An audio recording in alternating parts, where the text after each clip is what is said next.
इतने सारे mental health disorders हम देख रहे हैं, आपके पास इतने सारे लोग, आई एम श्योर पिछले कुछ 10 सालों में आपने बहुत ज्यादा बढ़ावा देखा होगा। व्हाट डू यू थिंक आज रूट कॉजेस क्या है, टॉप रूट कॉजेस? मेरे हिसाब से दो बहुत बड़े रूट कॉजेस है। एक है आपका परसेप्शन। मुझे लगता है कि बचपन जो है ना, उसमें जो आपका अपब्रिंगिंग हुआ है और जो आपका माइंडसेट बना है, जो आपका सबकॉन्शियस डेवलप हुआ है, आपकी बिलीफ डेवलप हुई है, आई थिंक वो शेप करता है कि आप बाकी एडल्ट लाइफ में कैसा बिहेव करोगे। सब कुछ इन्फ्लुएंस होता है हमारे इनर चाइल्ड से ही और ट्रॉमा से ही, एंड इसका बहुत बड़ा योग है हमारे चाइल्डहुड में। किसी को, लेट्स से जो लोग सुन रहे हैं, उनको आइडेंटिफाई कर कि मेरे अंदर कौन सा अनरिजॉल्व्ड इनर चाइल्ड है, कैसे आइडेंटिफाई कर सकते? बहुत इजी तरीका है। मेरे यूजुअल बिहेवियर से अगर विपरीत है मेरा बिहेवियर और वो बहुत सडन है, बहुत ट्रिगरिंग है, तो दैट मीन्स मेरा इनर चाइल्ड उधर एक्टिव है। अगर किसी को एंजाइटी कम करनी है 60 सेकेंड के अंदर, तो कोई टूल होगा? सबसे इजी वो ब्रीदिंग टेक्निक जो हमने बात की। यंगर जनरेशन जो है, जो हम जेनजी कहते हैं, वो 3 शब्द बहुत कॉमनली यूज कर रहे हैं: डिप्रेशन, ट्रॉमा, एंजाइटी। मतलब हर बात में मैं डिप्रेशन में हूँ, हर बात में मुझे एंजाइटी है। तो क्या ये रियल उनको है, या वो इतना एक्सपोजर हो चुका है तो उनको ऐसा लग रहा है कि नहीं, अब तो मुझे ये डिप्रेशन है ही है? हर एक इंसान के अंदर कोई ना कोई किस्म का ऐसा ट्रॉमा, ऐसा नेगेटिव अनुभव बैठा हुआ है कि जो बार बार उसके कोई ना कोई एरिया ऑफ लाइफ में, रिलेशनशिप, करियर, फाइनेंस, हेल्थ में रिफ्लेक्ट करता है, पर उनको पता ही नहीं होता। आज का पॉडकास्ट हर एक इंसान के लिए बहुत ज़्यादा ज़रूरी है। मैं चाहूँगी पूरे परिवार के साथ बैठ के इस पॉडकास्ट को आराम से वक्त निकाल के देखिए। आई एम 100% श्योर कि इस पॉडकास्ट में जो हमने बात करी है, वो इवन सबकॉन्शियस माइंड के बारे में हो सकता है। ट्रॉमा, इनर चाइल्ड क्या होता है, कैसे उसे रिलीज करना, आपके नेगेटिव इमोशंस को कैसे दूर करना, कौन सी टेक्निक्स होती है कि हमेशा आप अपनी लाइफ को बेटर कर सके, पास्ट की कोई ट्रॉमा को आप दूर कर सके। हमने past life regression, clinical hypnotherapy, इतनी सारी चीज़ों के बारे में बात करी है इस पॉडकास्ट में, because we have an expert is a very small word for her, but हमारे साथ इस पॉडकास्ट में एज अ गेस्ट मौजूद है Zeenia Bharucha. She is a counselling psychologist और वो को फाउंडर है होलिस्टिक सॉल्यूशंस के। 3 जनरेशन से उनके परिवार में लोग 30 साल से ज़्यादा हो चुका है, उनके पेरेंट्स 30 साल से ज़्यादा काम कर चुके हैं, वो खुद 10 साल से ज़्यादा काम कर चुके हैं इस फील्ड में, और 10,000 से भी ज़्यादा लोगों को 1-to-1 उन्होंने सोल्यूशन दिया है, शायद उससे भी ज़्यादा लोगों को। But I want to tell you something, and that is we are very lucky कि हम इस पॉडकास्ट को सुन पा रहे हैं। एंड तक ज़रूर देखिएगा, सभी के साथ शेयर करिएगा, बिकॉज ये पॉडकास्ट स्पेसिफिकली सबको ज़रूरत है। नो मैटर कौन सा प्रॉब्लम आप अपनी लाइफ में फेस कर रहे हैं, you'll find a solution. Apple podcast, Spotify के ऊपर भी इसे आप ज़रूर सुन सकते हैं। अगर फिट भारत मिशन को सब्सक्राइब और बेल बटन को क्लिक ना किया हो, भी कर दीजिएगा, ताकि हर शनिवार को शाम को 7 बजे रिलीज होने वाला पॉडकास्ट आप मिस ना करें। Welcome to holistic health with Shivangi Desai, presented by RHN supplements.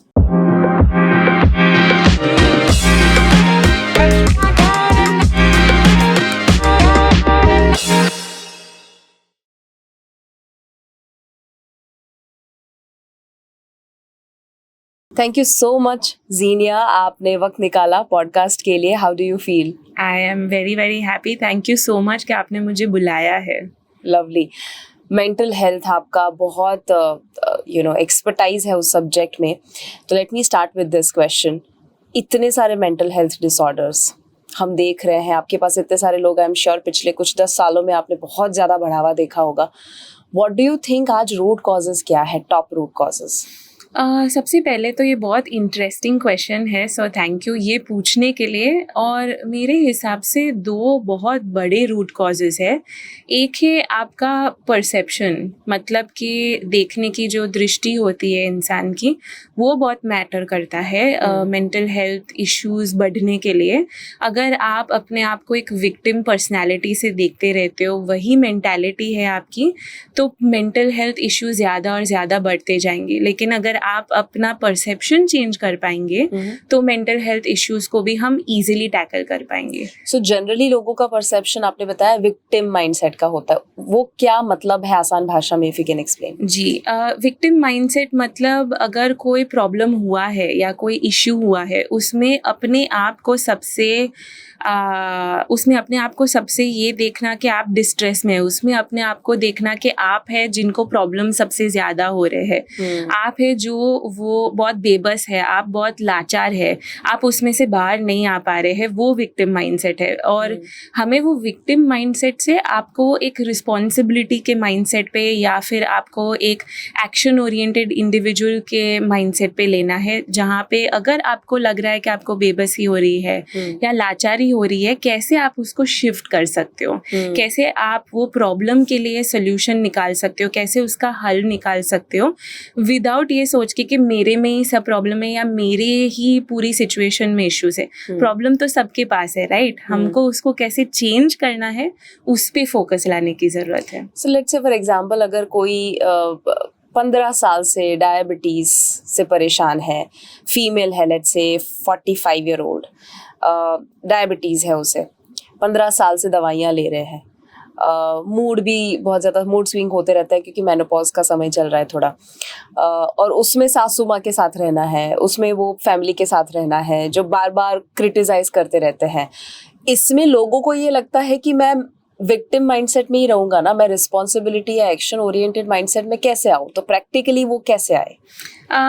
एकदम सही बात बोली आपने। इसमें सबसे पहले इंसान का रिस्पॉन्स ही विक्टिम माइंडसेट होता है, बट इसीलिए हमारे जैसे लोग और थेरेपी की ज़रूरत है, बिकॉज थेरेपी वो माइंडसेट शिफ्ट ला सकता है। क्योंकि थेरेपी में आपको वो अवेयरनेस मिलेगी, थेरेपी से आपको वो अंडरस्टैंडिंग आएगा कि ओके मेरी सास ने मेरे साथ ऐसे XYZ तरीके से बिहेव किया, लेकिन अब मेरे कंट्रोल में क्या है? मेरे कंट्रोल में सास का बिहेवियर है? नहीं, मेरे कंट्रोल में मेरा बिहेवियर है। 1, मेरे कंट्रोल में मेरा रिएक्शन रिस्पॉन्स है। 2, सो मैं कैसे वो मेरे बेनिफिट में यूज़ करूँ, कैसे वो मेरे फ़ायदे में यूज़ करूँ ताकि मैं वो विक्टिम में से बाहर आऊँ, ताकि मेरी सास को समझ आए मैं क्या बोलने का ट्राई कर रही हूँ, मैं क्यों ऐसे बिहेव कर रही हूँ, ताकि वो कोहेसिवनेस आ पाए और मैं उसमें से निकल पाऊँ। सो उस तरीके से थेरेपी बहुत काम में आती है, क्योंकि थेरेपी वो हमें विक्टिम माइंडसेट से वो एक्शन ओरिएंटेड माइंडसेट में शिफ्ट करवाती है विदाउट हमें ऐसा फील कराने के हमारे में वो स्ट्रेंथ नहीं है, राइट? सो जब आप लोगों को थेरेपी देते हैं उसमें की एस्पेक्ट क्या होगा? इनकेस किसी को लेट्स से थेरेपी घर से शुरू करनी है, खुद को ही हील करना है, तो कुछ घर पे कर सके ऐसे कुछ आइडियाज होंगे? अगर घर पे स्टार्ट करना है तो थोड़े बहुत चेंजेस लाने की ज़रूरत है। अपने कंफर्ट जोन से पहले बाहर आने की ज़रूरत है। और कंफर्ट जोन मतलब आप जिस टाइप के लाइफस्टाइल से, आप जिस टाइप के थिंकिंग से यूज्ड टू हो गए हैं, उसमें से बाहर आने की ज़रूरत है। वेदर वो घर पे है या बाहर है उसका मैटर नहीं है। अगर घर पे है तो वो मेंटली उनको शिफ्ट लाने की ज़रूरत है। सो अगर वो कॉन्स्टेंटली नेगेटिव सोच से ही यूज टू है, कैसे उनको वो ब्रेक फ्री कराना है। अगर वो फिजिकल एक्सरसाइज नहीं कर रहे, कैसे थोड़ी थोड़ी एक्सरसाइज कराने की ज़रूरत है, समझाने की ज़रूरत है कि उससे वो फील गुड हॉर्मोन्स क्रिएट होंगे जो अपने ब्रेन को बेटर फील कराएंगे, जो इन टर्न आपकी सोच को चेंज कराएंगे। सो वैसे वैसे घर रिलेटेड अगर हम चेंजेस लिटिल चेंजेस ला पाएंगे तो ऑटोमेटिकली वो शिफ्ट आएगा। Got it. हमने एक शब्द देखा स्ट्रेस, एक और शब्द है ट्रॉमा। दोनों में क्या फ़र्क है? स्ट्रेस और ट्रॉमा बहुत ही डिफरेंट है। स्ट्रेस एक बायोलॉजिकल रिस्पॉन्स हमारे अंदर लेके आता है। पहले वो मेंटली हमें अफेक्ट करता है, हमारे माइंड को अफेक्ट करता है, और फिर वो हमारे बॉडी में एक बायोलॉजिकल रिस्पॉन्स लाता है। ट्रॉमा का इफ़ेक्ट आप बायोलॉजिकली देख सकते हो और मेंटली भी फील कर सकते हो। और ज़्यादातर स्ट्रेस एक शॉर्टर पीरियड तक रह सकता है, ट्रॉमा बहुत डीप रूटेड होता है। ट्रॉमा एक इंसान को physically, mentally, emotionally, spiritually, financially सब एरियाज में अफेक्ट करता है, जबकि स्ट्रेस ज़्यादातर बायोलॉजिकल सिस्टम में रहने का उसका हम देख सकते हैं। सो ट्रॉमा ज़्यादातर डीप होता है, ट्रॉमा ज़्यादातर इंटेंस होता है। स्ट्रेस यूजुअली एक्सटर्नल और इंटरनल फैक्टर्स की वजह से हो सकता है, तो Okay. डिफरेंस उस तरीके से सो है। बहुत बड़ा वर्जन अगर है तो वो ट्रॉमा है और डीप रूटेड है, करेक्ट, और ज्यादा इंटेंसिटी में ज्यादा भी है। Intensity Yes. में है। अगर किसी को कोई ट्रॉमा है जो अनरिजॉल्व है, उसके ऊपर काम नहीं किया है, तो उसकी लाइफ में क्या क्या असर लाएगा? बिकॉज आई एम श्योर, मुझे पर्सनली ऐसा लगता है कि ऑलमोस्ट हर इंसान के अंदर कोई ना कोई ट्रॉमा होता है, चाइल्डहुड से लेकर अब तक जितने भी जिंदगी जी है। क्या is that right? That is absolutely right. हर एक इंसान के अंदर ट्रॉमा होता है, स्पेशली चाइल्डहुड से। बस ये मैटर करता है कि थोड़े लोगों में ट्रॉमा ज़्यादा होता है, थोड़े लोगों में कम होता है। उसकी इंटेंसिटी, उसकी फ्रीक्वेंसी क्या है। थोड़े लोग को हर रोज़ ट्रॉमेटाइज होते हैं उनके एनवायरनमेंट की वजह से, थोड़े लोग यस इवन अगर वो 2% है या 5% है, और थोड़े लोग को वो गुड फॉर्चून है कि वो नहीं होते, सो वो इंटेंसिटी भी ड्रॉप होती है। सो आपका आंसर देने के लिए ट्रॉमा तो हम सब गो थ्रू करते हैं, और ट्रॉमा की वजह से उसकी इम्पैक्ट बहुत ज़्यादा होती है। वो बहुत डीप तरीके से हमारे लाइफ में इफेक्ट करता है। जैसे कि मैंने आपको बोला, बायोलॉजिकली तो होता है, फिजिकली तो ट्रॉमा हमें बहुत तरीके से अफेक्ट करता है। यानी क्या फिजिकली, यानी कोई डिस्कम्फर्ट, पेन, बीमारी वो लाता है? एब्सोल्युटली, ये सब लाता है। और कैसे लाता है? सिंपल एग्जांपल, अगर आप एक डस्टबिन है, राइट, अगर वो डस्टबिन खाली है और वो खाली रहेगा तो कुछ प्रॉब्लम नहीं है। लेकिन अगर हम डस्टबिन में कचरा भरेंगे आज कल 3 महीने तक, तो 3 महीने में तो डस्टबिन फिर ओवरफ्लो होगा, राइट। अगर हमें फिर भी पता नहीं है तो धीरे धीरे वो बाहर आएगा और आता रहेगा और हमारे एनवायरनमेंट में स्प्रेड होगा, राइट। ट्रॉमा भी वैसे ही है, वो गार्बेज की तरह, वो कचरे की तरह। अगर हम ट्रॉमा को निकाल नहीं पाएंगे तो वो हमारे हर एक लाइफ के एरिया में अफेक्ट करेगा। सबसे पहले डिजीजेस में, पेन में, हर्ट में, सब तरीके से। फिर अगर बायोलॉजिकली खत्म हो गया है तो मेंटली और इमोशनली, अगर मेंटली और इमोशनली खत्म हो गया है तो स्पिरिचुअली, एनर्जेटिकली, और भी बहुत सारे एरियाज में। सो ट्रॉमा बहुत पर्कोलेट होता है, हर एक लेयर में स्प्रेड होता है। एक इनर चाइल्ड थियरी भी है, तो वो और ट्रॉमा कैसे कनेक्टेड है? इनर चाइल्ड थियोरी ये कॉन्सेप्ट पे बेस्ड है कि जब हम बॉर्न होते हैं, हमारे बर्थ के टाइम पे हर एक इंसान में 100% अपनी खुद की एनर्जी, मतलब कॉन्शियसनेस होती है। लेकिन जब हम जैसे जैसे एक्सपीरियंसेस लेते हैं लाइफ में, उस तरीके से हमारी एनर्जी स्कैटर्ड होती है। अगर गुड एक्सपीरियंसेस है, पॉजिटिव एक्सपीरियंसेस है, तो हमारे इनर चिल्ड्रन पॉजिटिव होते हैं। मतलब कि अगर मैंने स्कूल में रेस जीती तो वो बहुत पॉजिटिव एक्सपीरियंस है, तो मेरा एक हैप्पी इनर चाइल्ड है, स्ट्रॉन्ग इनर चाइल्ड है। तो कल के मुझे अगर कंपटीशन में जाना है तो वो इनर चाइल्ड मुझे एनकरेज करेगा। लेकिन अगर मेरे टीचर ने मुझे डांटा तो वो नेगेटिव इनर चाइल्ड हो गया, जिसको बहुत डर लगता है, अथॉरिटी के साथ इश्यूज होते हैं। सो इनर चाइल्ड बहुत ही ज़्यादा तरीके से कनेक्टेड है हमारे ट्रॉमा के साथ। ये बहुत छोटे छोटे एग्जाम्पल्स है। अगर कोई इंसान को फिजिकली ट्रॉमा हुआ है या मेंटली इमोशनली ट्रॉमा हुआ है, आपके अर्लियर एग्जाम्पल के साथ सास के साथ प्रॉब्लम हुआ है, तो वो बहुत बड़ा ट्रॉमा हो गया है, राइट। तो उसमें बहुत सारे इनर चिल्ड्रन हो सकते हैं। अभी द की इज, अगर मुझे 15 साल पे वो टीचर ने डांटा, अब मैं 15 साल की नहीं हूँ, मैं वॉट एवर करंट एज की हूँ, लेकिन अगर मेरे साथ कोई उसी तरीके से बात करेगा जिस तरीके से वो टीचर ने मेरे साथ बात की थी, तो वो 15 साल का इनर चाइल्ड फिर से क्रॉप होता है। और मैं उसी तरीके से फिर बिहेव करना स्टार्ट कर लेती हूँ, इवन दो मैं 15 साल की नहीं हूँ। सो उस तरीके से इनर चिल्ड्रन हमको टेक ओवर कर लेते हैं। इसलिए बहुत ज़रूरी है कि हम अपना जो ट्रॉमा है उसको रिजॉल्व करें, हम अपना जो ट्रॉमा है उस पर हीलिंग लें, ताकि हम पॉजिटिव इनर चिल्ड्रन को डेवलप कर पाए, जो इंटर्न हमें ही हेल्प करेंगे। So true. आई थिंक हम लोग, मैं, स्नेह माय हस्बैंड, नक्षत्र माय ब्रदर, तो हम सभी एक साथ जब बैठते हैं और लोगों को जब ऑब्जर्व करते हैं ना, तो ऐसे ही जब किसी का कोई ऐसा रिएक्शन आ जाता है, कोई प्रॉब्लम लेके आता है और कहता है कि मैंने ऐसा तो कैसे उसने मेरे साथ कर लिया, and then we immediately comment कि इसका ये इनर चाइल्ड बाहर आया।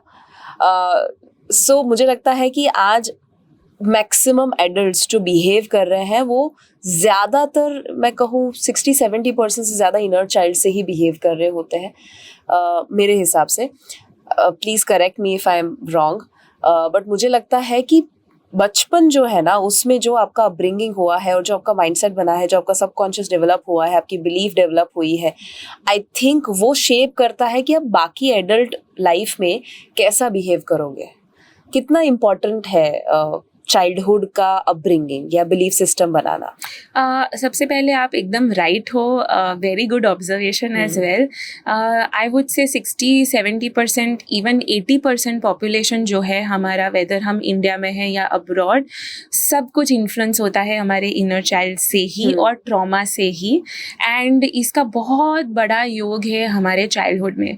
अभी बहुत सारे लोग इस पे अग्री नहीं करेंगे या बहुत सारे लोग आर्ग्यू बैक करेंगे कि अरे चाइल्डहुड में तो मुझे पता ही नहीं है मेरे साथ क्या हुआ है, या मुझे तो मेरा आधा चाइल्डहुड याद नहीं है. इट डजंट मैटर, क्योंकि आपका चाइल्डहुड आपको याद हो कि याद ना हो, आपकी सबकॉन्शियस माइंड जो एक स्टोर हाउस की तरह, एक स्पंज की तरह है, वो सब कुछ स्टोर करता है, वो सब कुछ एब्जॉर्ब करता है और वो सब कुछ ऑलरेडी कैटेगराइज कर चुका है, सेग्रीगेट कर चुका है कि ये अच्छा है, ये बुरा है, ये पॉजिटिव है, ये नेगेटिव है. सो इमीडिएटली अगर वो XYZ सिचुएशन होगी, आप ऑटोमेटिकली बाय डिफॉल्ट उस तरीके से बिहेव करेंगे अनटिल एंड अनलेस आपका वो इनर चाइल्ड रिजॉल्व नहीं हुआ है, अनटिल एंड अनलेस आपको वो क्लोजर नहीं मिला है. दैट्स व्हाई हम देखते हैं कि 65 ईयर के फीमेल टेक्निकली शुड भी बहुत ज़्यादा मैच्योर होने चाहिए, बहुत ज़्यादा समझदार होने चाहिए, लेकिन जब उनकी सास उनके साथ बात करते तो वो 65 के तौर पे नहीं बात करते. वो सेम तरीके से बात करते जैसे वो 25 साल के थे. यू नो, वो सेम रिस्पॉन्स देते. क्यों? बिकॉज उनका इनर चाइल्ड एक्टिव है. कैसे आइडेंटिफाई करें किसी को? लेट्स से जो लोग सुन रहे हैं, उनको आइडेंटिफाई करना है कि मेरे अंदर कौन सा अनरिजॉल्व्ड इनर चाइल्ड है. कैसे आइडेंटिफाई कर सकते हैं? बहुत इजी तरीका है, जस्ट ज़्यादातर अवेयर रहने की ज़रूरत है. अगर मेरा गो टू रिस्पॉन्स सबके साथ यूजुअल बेसिस पे है शांति से बात करना, अगर मेरा गो टू रिस्पॉन्स सबके साथ यूजुअल बेसिस पे है मैच्योर तरीके से बात करना, लेकिन मुझे पता है कि थोड़े मैटर्स में, थोड़ी चीज़ों में और थोड़े स्पेसिफिक लोगों के साथ मेरा काम वो नेचर नहीं आ रहा है, मेरा वो मैच्योर नेचर नहीं आ रहा है, तो वो मेरा इनर चाइल्ड है जो ट्रिगर हो रहा है. मतलब मेरे यूजुअल बिहेवियर से अगर विपरीत है मेरा बिहेवियर और वो बहुत सडन है, बहुत ट्रिगरिंग है, तो दैट मीन्स मेरा इनर चाइल्ड उधर एक्टिव है. मतलब लेट्स से फॉर एग्जांपल दोस्तों के साथ, सिबलिंग्स के साथ, सभी के साथ आप अच्छा बिहेव कर रहे हो, बट मे बी अपने हस्बैंड के साथ आप थोड़े से रूठ के बात कर रहे हो या जल्दी नाराज हो रहे हो. मैंने ये बहुत बार ये भी देखा हुआ है कि फादर के साथ जैसा रिलेशनशिप होता है वैसा हस्बैंड के साथ रिलेशनशिप होता है. Is that right? That is absolutely right. And same goes, अगर मदर के साथ वो है इक्वेशन, वही वाइफ के साथ आता है. As a matter of fact हम लोग 95% तक वही सेम इक्वेशन ढूंढते हैं जो हमारा अपने पेरेंट के साथ है. सो अगर मेरे फादर के साथ बहुत अच्छा इक्वेशन होगा तो बाय डिफॉल्ट सबकॉन्शियसली मैं ऐसा ही पार्टनर ढूंढूंगी जो मुझे वही सेम अच्छा पॉजिटिव एक्सपीरियंस देंगे. लेकिन अगर किसी का अपने फादर के साथ इक्वेशन अच्छा नहीं है, बाय डिफॉल्ट सबकॉन्शियसली वो वही ढूंढते हैं. नाउ क्यों करेंगे ऐसा? अगर अच्छा इक्वेशन नहीं है तो हम क्यों सबकॉन्शियसली वही सेम ढूंढते हैं? बिकॉज वो हमें पता है क्या है, हम उससे कंफर्टेबल है, हम उससे वाकिफ है, वो हमारे लिए सेफ होता है. सेफ है, हाँ. इसीलिए हम वो सबकॉन्शियसली, इवन इफ वो आपको सर्व नहीं कर रहा, इवन इफ आपको सर्व नहीं कर रहा है. एब्सोल्युटली. So interesting. सो कभी कभी बहुत बार ऐसा फीलिंग आ जाता है एक हस्बैंड को कि मेरी वाइफ में मम्मी दिखती है और कभी कभी फीमेल को ये फील होता है कि हस्बैंड में पापा दिखते हैं. In both ways, positive negative. Is it possible कि आपके पेरेंट्स के साथ, मम्मी या पापा के साथ रिश्ते अच्छे नहीं है, बट आप पार्टनर ऐसा ढूंढ सके कि जो आपके पेरेंट्स से ऑपोजिट है, मतलब कि ऐसा ना हो कि सिमिलर ही आप कंफर्ट ढूंढे? Is that possible? It is very possible, लेकिन इसके लिए आपको बहुत ज़्यादा माइंडफुल होने की ज़रूरत है, one. And you have to go ahead and resolve आपके जो इश्यूज है आपके पेरेंट्स के साथ. Then you will be able to like get a partner जो आपके पेरेंट्स से बहुत ऑपोजिट है. For sure you can get that, लेकिन माइंडफुलनेस एंड कॉन्शियसली वो चेंज करने की बहुत ज़रूरत है, वरना वो सेम ही रिस्पॉन्स आता रहेगा, सेम रिस्पॉन्स आते रहेगा. एंड आई थिंक ये इनर चाइल्ड का जो कंसेप्ट है ना इतना बड़ा है, बिकॉज आई फील कि ये आपके करियर में, आपके प्यार में, आपके फाइनेंस में, आपके हेल्थ में, मेंटल हेल्थ, फिजिकल हेल्थ में, आई थिंक सभी में ये दिखेगा, आपके बिहेवियर में वो दिखेगा. तो लेट्स से फॉर एग्जांपल कि किसी को ये इनर चाइल्ड रिजॉल्व करना है फॉर नाउ घर पे बैठे बैठे, कोई ऐसी 3-4 टेक्निक्स होगी जो आप उनको बताएंगे? जैसे आपने एक माइंडफुलनेस बताया, बट माइंडफुलनेस में क्या करें ताकि वो रिजॉल्व हो सके? यस, इनर चाइल्ड अगर हमें घर पे रिजॉल्व करना है, सबसे इजी टेक्निक है ऑफ कोर्स माइंडफुलनेस होना. लेकिन जैसे आपने बोला, वो माइंडफुलनेस को हम कैसे एक्शन ओरिएंटेड गोल में शिफ्ट करेंगे? सबसे पहले बैठ के, बहुत सिंपल चीज़ है, 10 मिनट निकालनी है, पीस ऑफ पेपर लेना है और अपने आप को, वो इनर चाइल्ड को एक लेटर लिखना है. सबसे ईजी चीज़ है, कहीं पे भी कर सकते हैं ये. अगर आपको आइडेंटिफाई हो चुका है कि हाँ मुझे रिलेशनशिप एरिया में कोई इनर चाइल्ड है जो ट्रिगर हो रहा है, जो एक्टिव है, ओके, ये इनर चाइल्ड 10 साल का व्हाटएवर नाम के साथ मुझे लग रहा है कि ये हो रहा है, क्या फीलिंग आ रही है मुझे, क्या हो रहा है. इससे आप आपके इमोशंस को बहुत अच्छे से प्रोसेस कर पाएंगे जैसे आप बैठ के लिखेंगे. और क्यों बैठ के लिखने की ज़रूरत है, इस बिकॉज उसमें आपकी 5 सेंसेस जो है, हमारे बॉडी की 5 सेंसेस है, वो यूज़ होती है. सो उस तरीके से हम इनर चाइल्ड को बहुत अच्छे से आइडेंटिफाई कर पाएंगे. आइडेंटिफाई करने के बाद हम उसको कैसे टैकल कर पाएंगे वो भी इससे होगा. सो ये सबसे इजी चीज़ है. उसके बाद सेकंड चीज़ जो है वो ग्राउंडिंग है. अगर हमें इनर चाइल्ड पता चल गया है, आइडेंटिफाई हो गया है, अवेयरनेस मिल गई है, तो हम उसको कैसे ग्राउंड कर पाएंगे? सिंपल चीज़ है, घर पे सिर्फ अगर आपके पास वुडन फ्लोर है या ओपन ग्राउंड है या नेचर के पास अगर आपके पास अपॉर्चुनिटी है, सिर्फ चलना है 10 मिनट्स, उससे ग्राउंडिंग होगा. उससे वो इनर चाइल्ड के रिलेटेड जो हमें इमोशनल ट्रॉमा था, उससे जो हमें डिस्कनेक्ट हुआ था, जो हमारी एनर्जी बाहर निकल गई थी, वो फिर से वापस आनी स्टार्ट होगी. वो फिर से हम अपने आप को कनेक्ट कर पाएंगे वो इनर चाइल्ड के साथ और वो फिर से हम आगे बढ़ पाएंगे. सो सिंपल, वेरी, बहुत इजी चीज़ है. ग्राउंडिंग करना है ओपन ग्राउंड पे. ओपन ग्राउंड पे सिर्फ चलना है, 10 मिनट, कोई भी समय पे, कोई भी समय पे, कुछ मैटर नहीं होता है. अगर ग्रास है तो इवन बेटर, वुडन फ्लोर है, अगर आपके पास नेचर नहीं है, वुडन फ्लोर है, वो भी चलेगा. अगर वो भी नहीं कर सकते हैं तो अपना वाटर इनटेक करने की ट्राई करना है ज़्यादा. अच्छा. क्योंकि वाटर से भी बहुत ज़्यादा ग्राउंडिंग होता है. वाई? बिकॉज हमारा बॉडी में कितना वाटर का कंटेंट है, right? So it's again using natural elements जिससे हम अपना ग्राउंडिंग, हमारा खुद का कनेक्शन हमारे वो वर्जन के साथ बेटर कर सकते हैं. यू मीन पानी ज़्यादा पिए? पानी ज़्यादा पीना है, यस. वाटर इनटेक अच्छा. बढ़ा लो, उससे भी ऑटोमेटिकली ग्राउंडिंग होगा. उससे ऑटोमेटिकली आप वो लॉस्ट इनर चिल्ड्रन है, खो गए इनर चिल्ड्रन है, उससे रिकनेक्ट कर पाएंगे. Beautiful, powerful techniques. And I think ये सभी कर सकते हैं. बहुत इजी है, बहुत इजी है. हमने रिलेशनशिप में, करियर में, सभी में इश्यूज देखा, but mainly health, physical health की मैं बात अगर करूं, अगर किसी को बार बार कोई इश्यूज आ रहे हैं बॉडी में, it could be acne, simple, और it could be let's say as big as cancer, और लेट्स से कोई भी लाइफस्टाइल डिसऑर्डर है जैसे PCOD, female related issues, period miss हो जाना या इनफर्टिलिटी या कोई भी किस्म के इश्यूज, क्या इसका कहीं इनर चाइल्ड के साथ या ट्रॉमा के साथ या मेंटल हेल्थ के साथ कहीं लेना देना है? इसका बहुत बड़े तौर पर लेना देना है, बहुत बड़ा कनेक्शन है, बहुत डायरेक्ट लिंक है इनर चाइल्ड के साथ भी, ट्रॉमा के साथ भी, ऑफ कोर्स अपने मेंटल हेल्थ के साथ भी. But I would also go and से कि अपने सबकॉन्शियस माइंड के साथ, अर्ध जागृत जो मन है उसके साथ भी बहुत ज़्यादा कनेक्शन है. ये सब हैंड इन हैंड जाते, एक के साथ एक ही है ये सब. अगर आपको ट्रॉमा हुआ है तो ऑटोमेटिकली आपका इनर चाइल्ड है. अगर इनर चाइल्ड है तो ऑटोमेटिकली ट्रॉमा है. ऑटोमेटिकली वो आपकी मेंटल हेल्थ को अफेक्ट करता है. फिर अगर वो सबसे बड़ी चीज़ है लाइक कैंसर, या फिर सबसे छोटी चीज़ है लाइक एक्ने. दूसरी चीज़ है कि अगर वो रिकरिंग है, राइट, एक के बाद एक कॉन्स्टेंटली हो रहा है, उसका मतलब है कि यहाँ पे कोई पैटर्न है, ऐसी पैटर्न जो हमारा माइंड पकड़ के बैठा है, जो हमें पता नहीं है. इसलिए अगर हम अपना अर्ध जागृत मन, मतलब सबकॉन्शियस माइंड पे अगर टैप इन कर लेंगे तो हम वो पैटर्न को ब्रेक कर पाएंगे.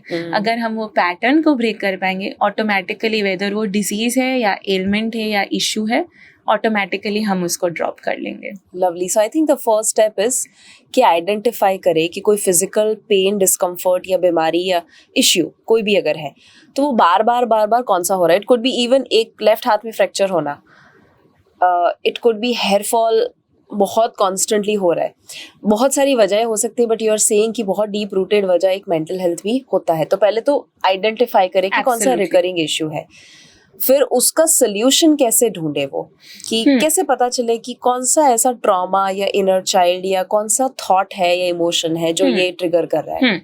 मैं आपको एक बहुत सिंपल एग्जांपल दूंगी। मेरे पास एक क्लाइंट आए थे 3 months back, very pretty female, और उनको कोई कहीं पे भी स्किन कंडीशन, स्किन इशू नहीं था। जस्ट ये जो हमारी वेडिंग रिंग है, वेडिंग रिंग का जो पोर्शन है वहाँ पे बहुत ज़्यादातर पे ड्राई स्किन थी, बहुत स्किन का टेक्सचर बिगड़ गया था, and it was starting to, वो काला होना स्टार्ट हो गया था। इतना ही सेक्शन।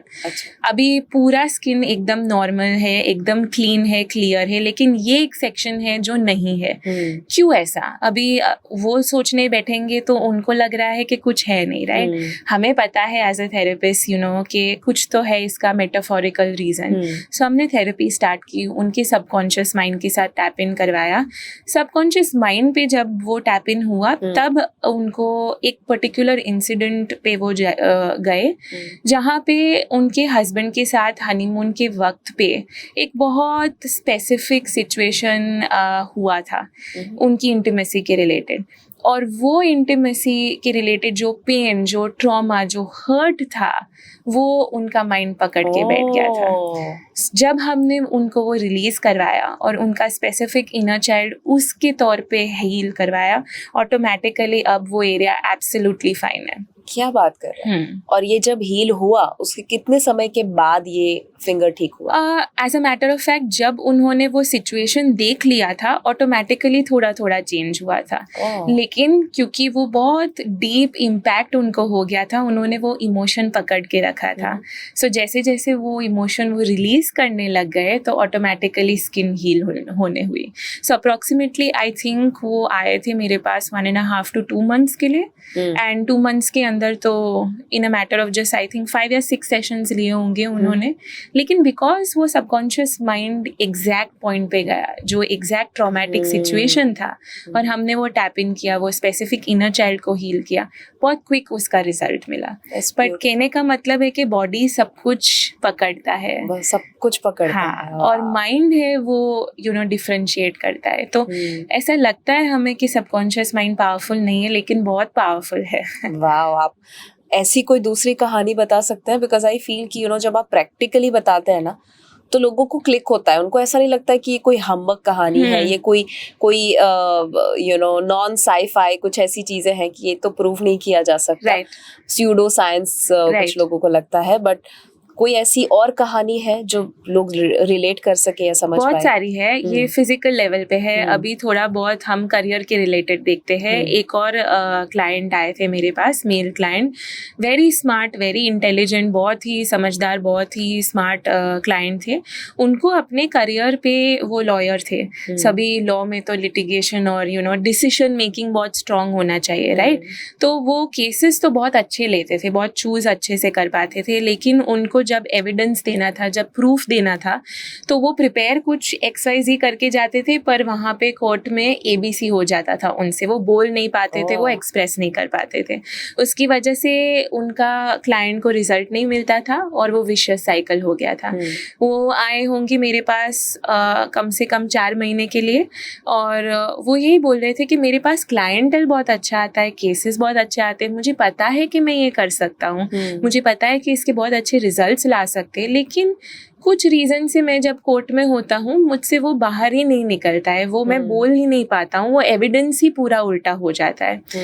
हम जैसे अगेन उनकी सबकॉन्शियस माइंड में गए, हमने इनर चाइल्ड से टैप इन किया, तो एक बहुत स्पेसिफिक इनर चाइल्ड निकला था जिसको अपने डैड के साथ कम्युनिकेशन में प्रॉब्लम हुआ था जब वो 10 साल के थे, और अगेन अथॉरिटी इश्यू आ गया डैड के साथ, कम्युनिकेशन नहीं हो पाया था, डैड ने उनको ब्लेम कर लिया था एक स्पेसिफिक सिचुएशन के लिए, वो बता नहीं पाए थे उसमें कि एक्चुअली उनका कोई फॉल्ट या कसूर नहीं था। और वही सब अंदर लेके बैठ गए थे, वही गिल्ट, वही हर्ट, वही बेबसी, वही लाचारी, और वही मैं किसी काम का नहीं हूँ, वो बिलीफ उनके अंदर घुस गई थी।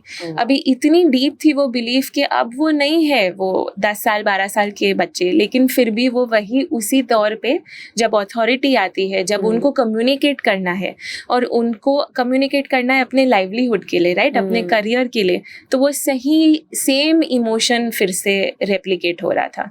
हमने वो इमोशन चेंज करवाया, मतलब गिल्ट निकलवाया, डर निकलवाया, अथॉरिटी के साथ उनके जो पंगे थे वो सॉल्व किए, और साथ में ये जो बिलीफ थी, बहुत स्ट्रॉन्ग लिमिटिंग बिलीफ कि मैं तो मतलब कुछ नहीं कर सकता, वो चेंज करवाया। आज वो बहुत ही फेमस लॉयर है बॉम्बे में, बहुत ही अच्छा केस रिकॉर्ड है। अब तो उनको वेटिंग लाइन हो गई है, मतलब उतने उनका बढ़ चुका है। So again, limiting belief, subconscious mind, inner child पे जब हम फोकस करते हैं और टारगेटेड फोकस करते हैं, तब सोल्यूशन आता है। लवली। आपके हिसाब से आपने गिल्ट शब्द यूज किया, सबसे बुरा कोई ऐसा इमोशन है विच यू विल से कि ये तो सबसे लोअर वाइब्रेशनल वर्ड है या इमोशन है, ऐसा कौन सा होगा? या टॉप बॉटम में कौन से सबसे वर्स्ट इमोशंस है? राइट, इमोशन से ज्यादा वो इमोशन से रिलेटेड जो एक्शन होती है वो बहुत वर्स्ट वाइब्रेशन और डेंसर वाइब्रेशन का है, जो कि है हेट्रेड। हाँ, अगर वो हेट्रेड आ जाती है तो ऑटोमेटिकली रिवेंज की भावना आ जाती है, और अगर रिवेंज का इमोशन आ जाता है तो मेरे हिसाब से वो सबसे ज़्यादा डेंस, सबसे ज़्यादा हैवी, सबसे ज़्यादा लोअर फ्रीक्वेंसी का है। एंड बहुत सिंपल एग्जांपल दूंगी जिससे सब लोग समझ पाएंगे कि क्यों मैं ये बोल रही हूँ। अगर आप सेकंड फ्लोर पे रह रहे, राइट, हाई राइज बिल्डिंग में, और आप हर रोज़ देखते सेकंड फ्लोर से नीचे देख पाते हो, आपको गटर सिस्टम दिख रही है, आपको सब कुछ दिख रहा है। आप देख रहे हो कि 20th फ्लोर पे जो इंसान है वो अच्छी एयर, फ्रेश एयर ले सकते हैं, अच्छा व्यू देख सकते हैं, उनको आजू बाजू की ग्रीनरी बेटर मिल रही है, तो आप ऑटोमेटिकली 20th फ्लोर पे जाना चाहोगे, राइट। आपको अपॉर्चुनिटी भी मिलती है कि हाँ 20th फ्लोर पे एक फ्लैट एम्प्टी है तो मैं ले सकती हूँ, लेकिन आपको सेकंड फ्लोर पे आपके नेबर क्या कर रहे हैं, सेकंड फ्लोर पे आपको देखना है कि आपके नेबर आपसे ज़्यादा अच्छा ना कर पाए। आपके नेबर अगर ये दिवाली में ऐसे सेलिब्रेट किया है तो मुझे 10 गुना और सेलिब्रेट करना है। अगर आप उस पे अटकेंगे तो आप छोड़ के जा पाएंगे 20th फ्लोर पे, राइट। वही सेम चीज़ है, अगर रिवेंज की भावना है तो रिवेंज हमें खुद को वही सेम लेवल पे रखता है। ब्यूटीफुल। इसीलिए हम वो आगे बढ़ ही नहीं पाएंगे। पर अगर हम वो रिवेंज की भावना को रिलीज कर पाएंगे तो नॉट ओनली वो सामने का इंसान फ्री होगा, लेकिन एक्चुअली हम अपने आप को फ्री कर रहे हैं और बेटर वाइब्रेशन और फ्रीक्वेंसी पे लेके जा रहे हैं। वाओ। सो इसमें 2 शब्द मुझे याद आ रहे हैं। मुझे लगता है थेरेपी के 2 बहुत इंपॉर्टेंट हिस्से हो सकते हैं। I am not a therapist, but शायद एक है फॉरगिव, माफ करो, और दूसरा है फॉरगेट, भूल जाओ। दोनों में से ज्यादा कौन सा पावरफुल है? आपने एक बहुत डीप बात बोल दी है। डीप, अच्छा। और मेरे हिसाब से फॉरगेट करना तो हर इंसान कर सकता है, लेकिन अगेन बहुत सिंपल एग्जाम्पल, अगर मुझे हाथ पे चोट आई है और मुझे वो चोट खुली चोट है, राइट, और उसका दर्द है, मैं फॉरगेट कर लूंगी कि यहाँ पे मुझे चोट है, लेकिन कहीं ना कहीं मेरे मन में तो वो चलता रहेगा, यहाँ पे चोट है, दर्द तो उसका है, राइट। तो मुझे क्या करना पड़ेगा? मुझे फॉरगिव करना पड़ेगा। अगर मैं फॉरगिव कर पाऊंगी तब मुझे उससे क्लोजर मिलेगा, तभी मैं ये चोट को एक्चुअली रिलीज करके आगे बढ़ पाऊंगी। सो फॉरगिवनेस बहुत इम्पोर्टेंट है। एंड हमको लगता है कि हम सामने वाले इंसान पे एक एहसान कर रहे हैं फॉरगिव करके, लेकिन एक्चुअली हम अपने आप पे एहसान कर रहे हैं, राइट। अगर हम फॉरगिव कर पाएंगे या फॉरगिवनेस किसी की ले पाएंगे, हमें वो आज़ादी मिलती है वो एनर्जी और इमोशन से, और हम आगे बढ़ पाते हैं। सो फॉरगिवनेस की है। फॉरगेट तो सभी कर सकते हैं, लेकिन अगर फॉरगेट कर पाते एक्चुअली तो वो एनर्जी रहती रहती नहीं और डिजीज नहीं होती ना। हाँ, सुपरफिशियल लेवल पे लोग बोलते हैं मैं भूल चुका हूँ, एग्जैक्टली, एक्चुअली वो माफ नहीं कर पाए। Correct correct. सो जो आपने कहा ना कि वो एक आग का गोला होता है गुस्सा या हेट्रेड, जो हमने अपने हाथ में पकड़ के सोच रहे हैं सामने वाले पे फेंको, बट पहले तो अपना ही हाथ जल रहा है। एग्जैक्टली, सही बोले आप, राइट। अपना हाथ जल रहा है और पकड़ के ही रखना है, पकड़ के ही रखना है। तो हम ही बर्बाद हो रहे हैं ना उसमें, ये छोड़ देना है, तभी तो हम आगे बढ़ पाएंगे। Absolutely, and I think physical pain हो, बीमारी हो, करियर का इश्यू हो, फाइनेंस का इश्यू हो, या रिलेशनशिप का, या कोई भी लाइफ में इश्यू हो, मेरा ऐसा बहुत स्ट्रांगली मानना है कि वो पेन आपको कुछ अगर सिखाना चाहता है, अगर आप सीख जाते हो तो वो पेन भी गायब हो जाता है। And I have seen that personally in my life कि अगर बार बार कुछ हो रहा है ना, तो मैं एक ही सवाल पूछती हूँ, what am I learning, what is my learning. और अगर मैं वो सीख जाती हूँ ना, तो मैजिकली कुछ दिनों के अंदर, महीने भूल जाओ, कुछ दिनों के अंदर आई सी कि वो पेन शायद गायब मैजिकली हो जाता है। Have you seen something like that in your experience? आपने बहुत ब्यूटीफुली पहले तो एक्सप्लेन किया है, और इससे मुझे भी ये पता चलता है कि आप कितने अवेयर हो। So thank you so much for like pointing this out और ये हाईलाइट करने के लिए। Yes, I have seen it. और यही तो चीज़ है ना, हीलिंग क्या है? हीलिंग अवेयरनेस है, अवेयरनेस विथ एक्सेप्टेंस। जब आप वो पैटर्न आइडेंटिफाई कर रहे हो, आप देख रहे हो कि वो पेन गायब हो रहा है, वो मैजिकली गायब हो रहा है या हम उसको एक्सेप्ट कर रहे हैं और इसलिए हमारे बॉडी को उसकी ज़रूरत नहीं है। और वही चीज़ है ना हीलिंग में। हीलिंग कुछ ऐसे टेक्निकली मैजिक नहीं है। हीलिंग वो चीज़ है कि आपके माइंड को, आपके बॉडी को दिखा रहा है कि मेरे साथ ये हो रहा है, अब मेरे साथ ये हो रहा है, मुझे क्या करना है? मुझे इसको पकड़ के रखना है या मुझे इसको रिलीज करके आगे बढ़ना है? उसी में है ना वो एक्सेप्टेंस में वो चेंज है। एब्सोल्युटली। और मैं अपने जो बताया ना, वो मैंने एग्जांपल इसीलिए दिया बिकॉज रिसेंटली मैंने यू माइट नो कि मैं हेल्थ कोच प्रोग्राम कंडक्ट करती हूँ, हेल्थ कोचेस तैयार करती हूँ। तो उसमें से एक हेल्थ कोच बहुत इश्यूज, सेम टाइप के इश्यूज को फेस कर रहे थे। तब मैंने उनको एक सेंटेंस पता नहीं कहाँ से आया, but I just said that and I want your opinion on that. मैंने ये कहा कि आप है ना प्रॉब्लम को ओवरकम नहीं करते हो, आप you come over the problem, you don't overcome the problem, you just come over the problem. आप प्रॉब्लम से बड़े बन जाते हो ना, तो प्रॉब्लम गायब हो जाता है। तो जैसे हनुमान जी की हम बात करते हैं कि वो पर्वत को जो है वो चेंज नहीं कर सकते थे, बट वो अपने आप को बड़ा बना दिए, तो पर्वत छोटा हो गया और वो उंगली से लेकर आए। आपका क्या मानना है, जो लोग अभी पेन में है, कोई भी किस्म के पेन में है, अपने आप को कैसे बड़ा बनाए? आपने बहुत ब्रिलियंट बात पहले तो बोल दी है और एकदम सही बोला है आपने। हमें अगर कोई चीज़ को ओवरकम करनी है, हमें अपने अंदर की वो फ्रीक्वेंसी, हमें अपने अंदर की वो क्षमता को बढ़ानी है। कैसे वो ओवरकम कर पाएंगे? जैसे जब हम अपने खुद की वो लिमिटिंग बिलीफ्स, जो हमारे अंदर वो बिलीफ चल रहे हैं, उसको हम अगर टारगेट कर पाएंगे, उस पर अगर हम वर्क कर पाएंगे, ऑटोमेटिकली हम एक अलग फ्रीक्वेंसी पे जा पाएंगे। राइट? सेम वो फ्लैट वाला एग्जाम्पल, मुझे देखना ही नहीं है मेरे नेबर को क्या हो रहा है। राइट? वेरी गुड, वो सेलिब्रेट कर रहे, एक्सीलेंट। मुझे मेरे अपने आप पे फोकस करना है, मेरे में क्या वो कमियां है, मेरे में क्या वो ग्रोथ है। अगर मैं उस पे फोकस कर लूंगी, ऑटोमेटिकली मैं राइज अबव हो जाती हूँ। जैसे आपने बोला, राइट, मुझे प्रॉब्लम के लिए एक्चुअली सोल्यूशन ढूंढने की भी जरूरत नहीं है, भागने की जरूरत नहीं है। मुझे सिर्फ मेरे अंदर वो जो चीजें हैं, जो फोकस करना है, उतना मैं कर लूंगी, ऑटोमेटिकली वो प्रॉब्लम चला जाएगा। So true, beautiful. आपने नेगेटिव इमोशन में बताया हेट्रेड, जिसमें से रिवेंज आता है इमोशन। पॉजिटिव में क्या होगा? पॉजिटिव में सबसे हाईएस्ट फ्रीक्वेंसी का इमोशन मेरे हिसाब से लव है।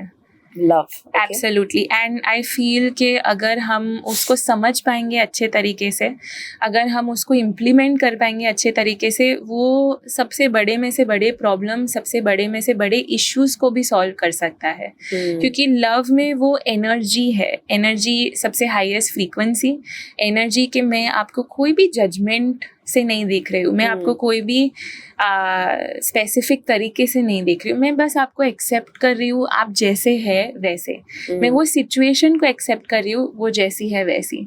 ऑटोमेटिकली मुझे जो लेसन सीखना है मैं सीख लेती हूँ और मैं अपने आप को एलिवेट कर पाती हूँ, मुझे कुछ और करने की ज़रूरत ही नहीं है। लेकिन द प्रॉब्लम इज हम कर नहीं सकते ना वो, क्योंकि बहुत सारे और इमोशंस आ जाते हैं बीच में, कंडीशनल लव हो जाता है। एग्जैक्टली, बहुत कंडीशनल हो जाता है।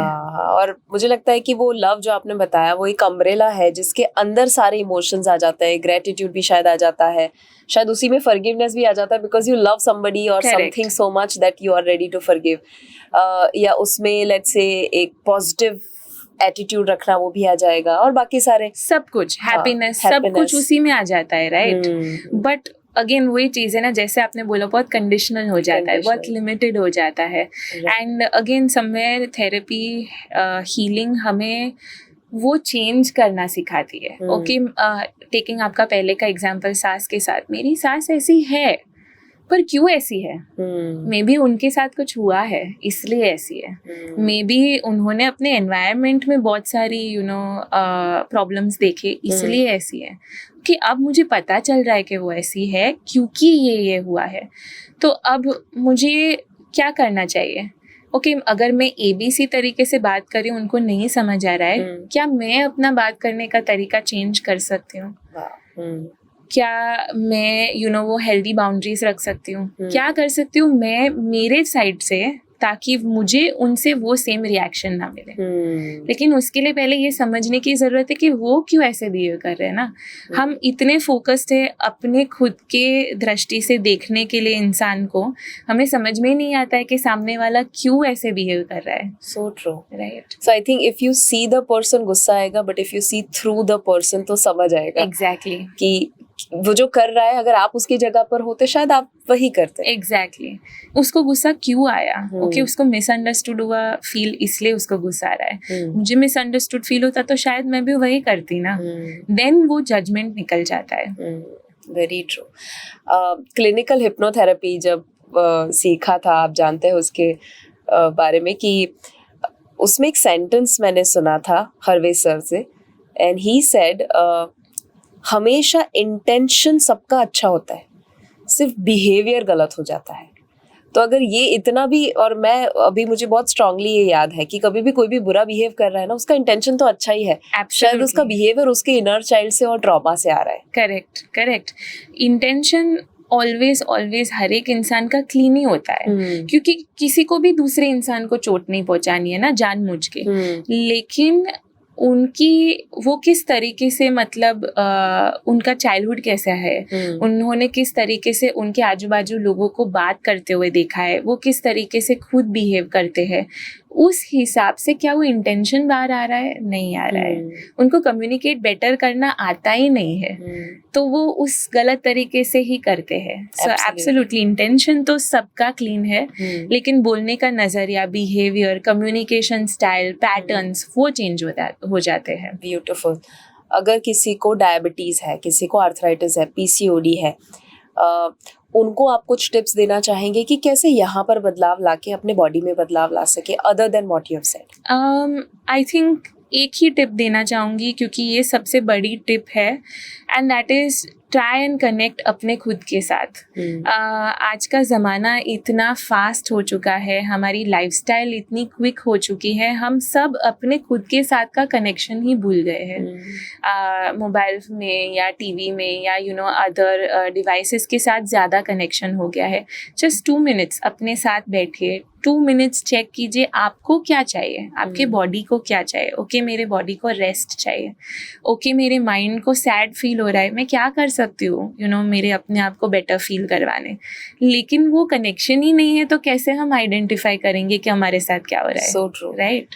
और जितना ज़्यादा सोशल मीडिया, मोबाइल, उसमें हम फास्ट लाइफ, फास्ट सक्सेस, सब में हम घुस रहे हैं, उतना ही ज्यादा खुद से डिस्कनेक्ट हो रहे हैं। एब्सोल्युटली, अगर खुद से डिस्कनेक्टेड है तो सबके साथ भी डिस्कनेक्शन ही होगा, क्योंकि मेरे में वो एनर्जी नहीं है। मैं मेरे पार्टनर को, मेरे फैमिली को कैसे वो एनर्जी पास ऑन करूंगी अगर मेरे खुद में ही नहीं है। So only one tip, try and connect with yourself. So beautiful, I can connect इसीलिए क्योंकि रिसेंटली आप जानते हैं कल रात को ही मैं वापस आई हूँ एवरेस्ट बेस कैंप से। तो वहाँ पर इंटरनेट नहीं था, फ़ोन ऑप्शंस अवेलेबल होते हैं but we didn't take it.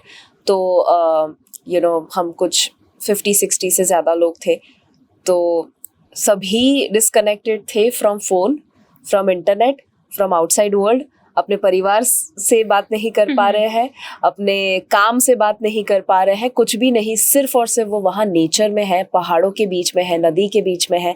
और हम साथ में मिलके शाम को जब भी फ्री वक्त होता था तो जनरली लोग खुद के मोबाइल में होते हैं, पर जब हम वहाँ पर थे, हम नेचर को ऑब्जर्व कर रहे हैं, हम सत्संग कर रहे हैं, एंड वी सॉ कि लोगों को फिजिकल डिस्कम्फर्ट भी आया क्योंकि हायर ऑल्टीट्यूड पे जाना है। इवन वहाँ पे तो नेपाल में प्रोटेस्ट वगैरह बहुत कुछ हुआ, वेदर कंडीशंस बहुत चैलेंजिंग थे।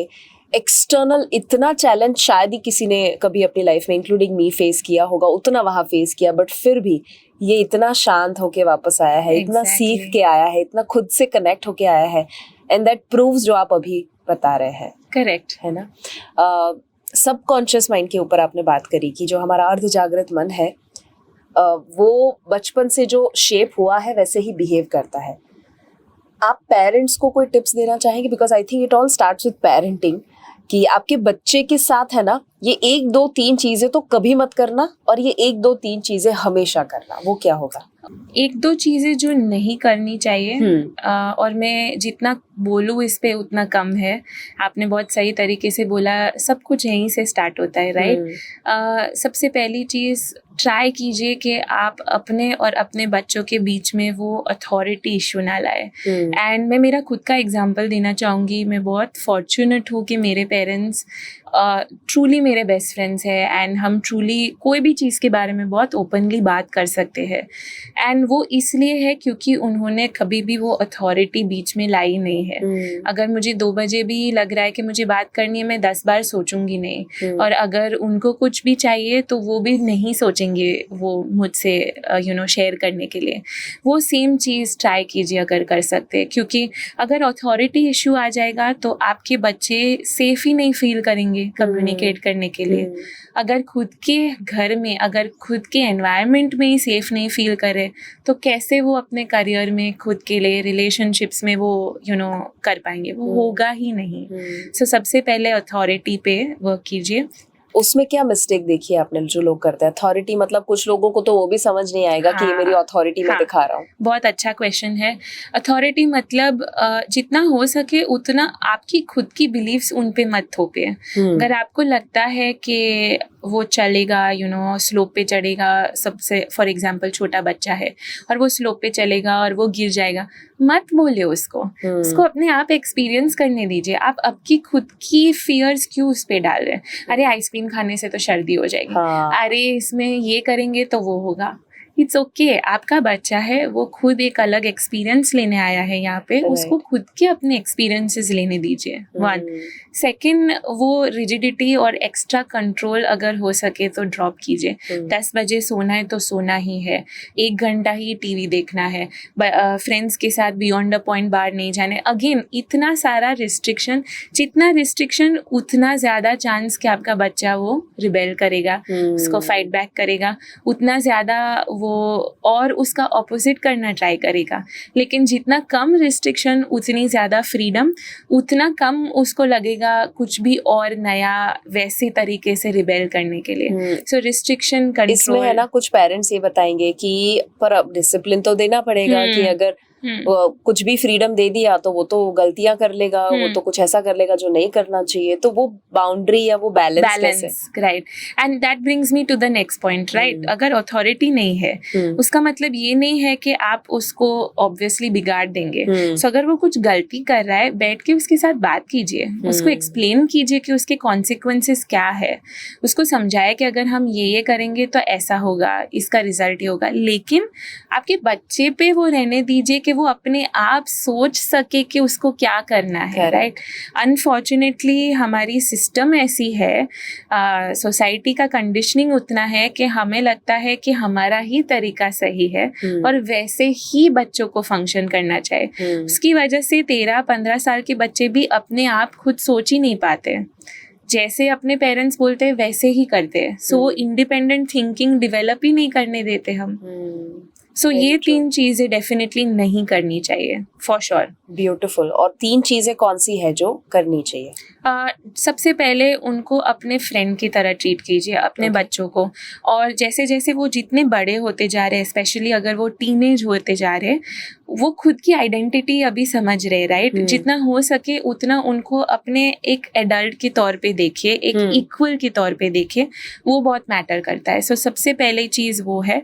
सबसे सेकंड चीज़ है, ट्राई कीजिए जितना हो सके उतना उनको अपने लाइफ में इंक्लूड करने का।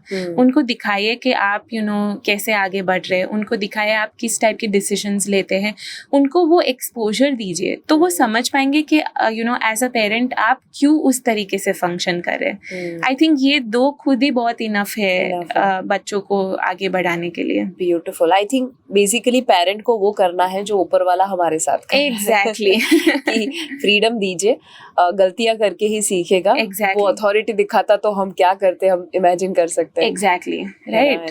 That's the same thing. Beautiful.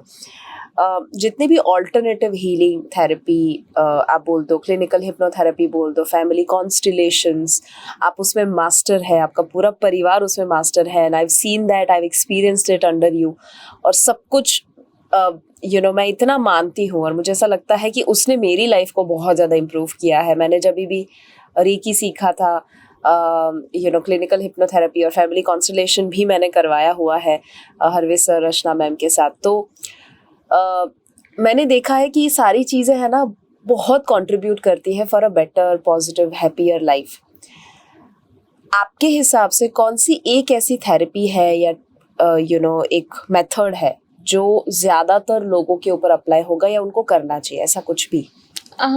Honestly speaking वो डिपेंड करता है कि आपको किस टाइप का इश्यू है। सभी थेरेप्यूटिक मोडालिटीज़ बहुत ही स्ट्रॉन्ग है, लेकिन अगर एक थेरेप्यूटिक मोडालिटी है जो सिर्फ आपको नहीं, आपके पूरे एक्चुअली फैमिली को उसकी इफ़ेक्ट अच्छे तरीके से मिल सकती है, तो वो है family constellation. Because family constellation में आपके ऊपर के 7 जनरेशन्स जो है वो, और आपके बीनीथ 7 जनरेशन्स, वो सबको उसकी इफ़ेक्ट मिलती है, सबको उसका हीलिंग मिलता है। एग्जैक्टली फैमिली कॉन्स्टिलेशन अगर आप लोगों को एक्सप्लेन कर सके, what is that? Family constellation मतलब कि एनर्जी जो है, वेदर वो प्रॉब्लम की एनर्जी है या सॉल्यूशन की एनर्जी है, वो लीनिएज से लीनिएज, ऊपर से नीचे परकोलेट, मतलब शिफ्ट होती रहती है। मतलब अगर मेरे ग्रैंडफादर को फॉर एग्जांपल कोई डिजीज़ थी, तो वो ऑटोमेटिकली उसकी एनर्जी मेरे फादर को, मुझे, मेरे किड्स को आती है। अगर मेरे ग्रैंडफादर को बहुत एक हैप्पीनेस की एनर्जी अपने अंदर थी, तो वो ऑटोमेटिकली हमारे अंदर आती है। बहुत ट्रिकी हो जाता है ये, क्योंकि अगर हमें पता नहीं है कि डिजीज़ेस कहाँ से आ रही है। फॉर एग्जांपल बहुत सारे फैमिलीज़ में आप देखेंगे तो डायबिटीज़ फ्लो हो रहा है जनरेशन से जनरेशन। क्यों हो रहा है? एनर्जेटिकली उसकी असर है। या बहुत सारे फैमिलीज़ में आप बोलेंगे ये फैमिली में तो एंगर का इश्यू पहले से है, राइट? कहाँ से आ रहा है? अगेन सेम कॉन्सेप्ट पे आ रहा है। या ये फैमिली तो बहुत काइंड है पहले से, अगर इनके घर पे जाओगे तो आपको शांति शांति मिलेगी। अगेन सेम एनर्जी फ्लो हो रही है। सो मेरे हिसाब से अगर हम फैमिली कॉन्स्टिलेशन कर सकते हैं, वो 7 जनरेशन्स ऊपर, 7 जनरेशन्स बीनीथ, इंक्लूडिंग आपको इफेक्ट देता है और सोल्यूशन देता है। आपकी कोई ऐसी कहानी है कोई क्लाइंट की जहाँ आपको लगा कि यार ये जबरदस्त ट्रांसफॉर्मेशन हुआ है फैमिली कॉन्स्टिलेशन से? बहुत सारी कहानियां हैं। एक स्पेसिफिक कहानी बोलना चाहूँगी, क्योंकि अभी भी जब मैं वो सोचती हूँ तो मुझे भी बहुत ज़्यादा गूज़बम्स आ जाते हैं वो सोच के। एक क्लाइंट थे जिनको फाइनेंस, पैसे के रिलेटेड बहुत सारी तंगी रहती थी कॉन्स्टेंटली, और कितना भी कुछ भी करे, प्रोफेशनली करे, हमेशा उनको अड़चन, ऑब्स्टेकल्स ही आते रहते थे और वो नहीं आगे बढ़ पाते थे। हमने फैमिली कॉन्स्टिलेशन उन्होंने करवाया था, मेल थे तो उनके लिए किया था और फाइनेंस के लिए किया था।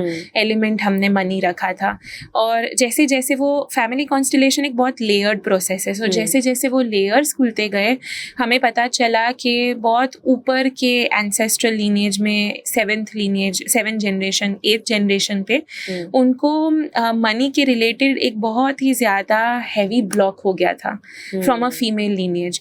कुछ फीमेल लीनेज के साथ इशू हो गया था, उनका कुछ मिसकम्युनिकेशन हुआ था और वो फीमेल ने ऐसे गुस्से में बोल दिया था कि लाइक आपको तो कभी चैन ही नहीं मिलेगी, आपको शांति नहीं मिलेगी, पैसे के लिए आप हमेशा स्ट्रगल करोगे क्योंकि आपने मुझे वो नहीं दिया था, वो शांति और वो सिक्योरिटी और वो सेफ्टी। अभी बात हुई है 8th जनरेशन पे और क्लाइंट मतलब कितने बिलो के मतलब ये है, लेकिन फिर भी आज तक वो सफ़र कर रहे थे। जैसे हमने वो एनर्जी शिफ्ट की और वो फीमेल का जो भी वो एनर्जी का ब्लॉक था, बैरियर था, वो भी शिफ्ट किया। टुडे वो क्लाइंट बहुत ही अच्छा कर रहे हैं financially and not only that, उनके पार्टनर को जो हमें एंड में पता चला था, उनके पार्टनर ने आके हमें बोला कि उनको भी वो स्टेबिलिटी और सेफ्टी नहीं मिलती थी, आज वो भी शिफ्ट हुआ है। क्या बात है। सो फैमिली कॉन्स्टिलेशन बहुत डीप तरीके से इफेक्ट करता है क्योंकि वो इंटरजेनरेशनल है, मतलब जनरेशन टू जनरेशन उसकी हमें इफेक्ट्स देखने को मिलती है। सो एक तो हम पहले हेल्थ में हम जेनेटिक्स देखते थे, बट मुझे लगता है कि ये एनर्जी शिफ्ट जो है वो कहीं ना कहीं जेनेटिक्स के साथ जुड़ा हुआ है। एब्सोल्युटली, बहुत डीप तरीके से, क्योंकि it is all energy at the end of the day, right. अगर हम एटम को भी देखें तो एनर्जी से ही उसका बाइंडिंग है। तो अगर हम एनर्जेटिकली शिफ्ट ला सकते हैं तो बहुत सारे प्रॉब्लम्स का भी सोल्यूशन हमें मिल सकता है। आप पास्ट लाइफ में तो बिलीव करते ही है, बहुत सारे लोग नहीं करते हैं जी। अगर आपको रीजन देना हो कि क्यों आप बिलीव करते हैं? बहुत सिंपल रीज़न है मेरा, और मैं यहाँ पे किसी का माइंड चेंज करने के लिए नहीं हूँ। लेकिन अगर आपको पास्ट लाइफ से सोल्यूशन मिल रहा है, अगर आपको ये लाइफ में आपने बहुत सारी चीज़ें ऑलरेडी ट्राई कर ली है, बहुत सारी आपने सोल्यूशन लाने के हल भी ढूंढे हैं, पर नहीं हो रहा है, उसमें गलत क्या है? अगर आप एक पास्ट लाइफ को एक्सेस कर सकते हैं जिससे आपको उसका सोल्यूशन मिले। अगर आपको सोल्यूशन ही मिल रहा है तो क्यों ना करें? मैटर क्या करता है, राइट? अगर हम पास्ट में से करें या प्रेजेंट में से करें, क्योंकि टाइम तो बहुत रिलेटिव चीज़ है ना, टाइम बहुत सब्जेक्टिव मैटर हो जाती है, टाइम तो टाइम ही है। करेक्ट। सो जो बहुत सब कुछ ट्राई कर चुके हैं, कुछ कुछ पता ही नहीं चल रहा है कि ये क्यों हो रहा है मेरे साथ, तो पास्ट लाइफ में जाके पास्ट लाइफ रिग्रेशन करवा के शायद वो जान सकते हैं कि एग्जैक्टली क्या रूट कॉज है और कैसे उसे हील कर सकते हैं। एग्जैक्टली। और अगर हम इनर चाइल्ड यूज करें जो ये करंट लाइफ में भी, तो हम पास्ट में ही जा रहे हैं ना। करेक्ट। तो हम क्यों मतलब उसको लिमिटेड रख रहे हैं सिर्फ करंट लाइफ से? We can go ahead and उसको हम एक्सेस ही कर सकते हैं। माइंड के लिए कुछ भी पॉसिबल या इम्पॉसिबल नहीं है beyond a point. Energetically he shift लाना है, तो हम उसको ये लाइफ में पास में लेके जाए या दूसरी लाइफ में लेके जाए, मैटर नहीं करता है एंड ऑफ द डे। और उसके लिए तो टाइम या ये लाइफ वो मैटर ही नहीं है। Exactly, it is just passed. It is just the past. Correct. Karma में आप कितना बिलीव करते हैं, और कर्म और किस्मत ये दोनों कैसे कनेक्टेड है? मैं बहुत डीपली बिलीव करती हूँ कर्म में, एंड मुझे ऐसा है, आई वेरी डीपली ये भी बिलीव करती हूँ कि कर्म और किस्मत बहुत बहुत हैंड इन हैंड जाते हैं। क्यों मैं बिलीव करती हूँ? बिकॉज मैंने खुद फर्स्ट हैंड एक्सपीरियंस किया है। आप जिस इंटेंशन से कुछ देते हैं वही इंटेंशन से घूम फिर के वही एनर्जी आपको वापस आती है। बिकॉज एक बार एनर्जी जनरेट हो गई है, वो डिस्ट्रॉय नहीं हो सकती है, वो घूम फिर के वही सेम आएगी। सो कर्मा तो बहुत ही रियल है। और आप ये देखेंगे आपके आजू बाजू एनवायरनमेंट में भी लोग जिस तरीके से बिहेव करते हैं, एंड ऑफ द डे उनको वही सेम रिजल्ट ऐसे या वैसे मिलता ही है। कर्मा और किस्मत आई फील बहुत डीपली इंटरट्वाइंड भी है। अगर आप अच्छा कर्मा करेंगे, किस्मत उसी तरीके से आपको पॉजिटिवली सेम रिजल्ट देती है। अगर आप अनअवेयर तरीके से कुछ बुरा कर भी लेते हैं, किस्मत भी वही तरीके से आपको रिजल्ट देती है। एग्जैक्टली। सो किस्मत पे हमारा कंट्रोल नहीं है, बट इनडायरेक्टली है जब आप कर्मा को चेंज कर सके। लवली। यंगर जनरेशन जो है, जो हम जेनजी कहते हैं, वो 3 शब्द बहुत कॉमनली यूज कर रहे हैं: डिप्रेशन, ट्रॉमा, एंग्जाइटी। मतलब हर बात में मैं डिप्रेशन में हूँ, हर बात में मुझे एंग्जाइटी है।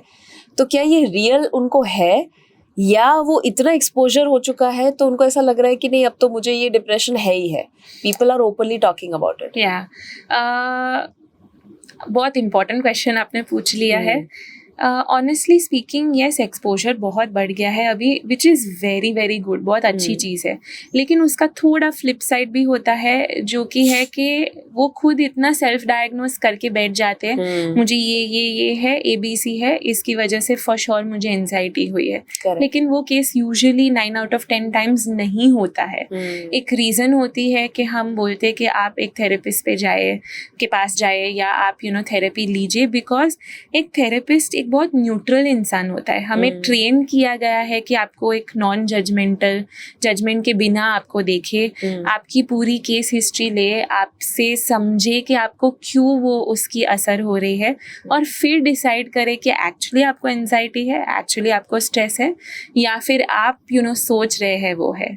So usually most of the times उनको होता है थोड़ा बहुत, लेकिन कभी कभी वो थोड़ा बढ़ा के भी फील करते हैं, क्योंकि वो खुद सेल्फ डायग्नोस करते हैं, जो मेरे हिसाब से काफ़ी डेंजरस हो जाता है। काफ़ी डेंजरस। तो आप सेल्फ डायग्नोस ना करिए, एक थेरेपिस्ट के पास जाइए और उनकी सलाह लीजिए। करेक्ट। अगर उनको ऐसा कुछ भी फील हो रहा है तो आप उनको क्या टॉप टिप्स देंगे कि आप इतना अवॉइड करो अपनी लाइफ में? सबसे इजी टिप जो कोई भी कहीं भी कर सकता है इज सिंपल ब्रीदिंग। नाक से सांस लेनी अंदर, मुंह से सांस बाहर निकालनी है। बहुत ही सिंपल चीज़ है, कहीं पे भी कर सकते हैं। फिर एंजाइटी है, स्ट्रेस है, डिप्रेशन है, पैनिक फील हो रहा है, सब के लिए ब्रेथ वर्क सबसे इजी चीज़ है। और क्यों ब्रेथ वर्क? क्योंकि वो हमारे बॉडी को पता है क्या करना है, राइट? हमारे बॉडी के साथ जुड़ा हुआ है। सबसे सिंपल तरीका है हमारी नर्वस सिस्टम को ईज करने के लिए, काम करने के लिए। सो ब्रेथ वर्क मेरी सबसे नंबर 1 टिप होगी। उसके अलावा उसमें ब्रेथ वर्क में भी आप कोई स्पेसिफिक ब्रीदिंग स्टाइल कहेंगे? जैसे आपने इनहेल एंड एक्सहेल किया नोज एंड माउथ से, बट उसमें कितने काउंट करना? बॉक्स ब्रीदिंग एक है, 4 6 4 5 7 एक टेक्निक है, तो उसमें कोई स्पेसिफिक?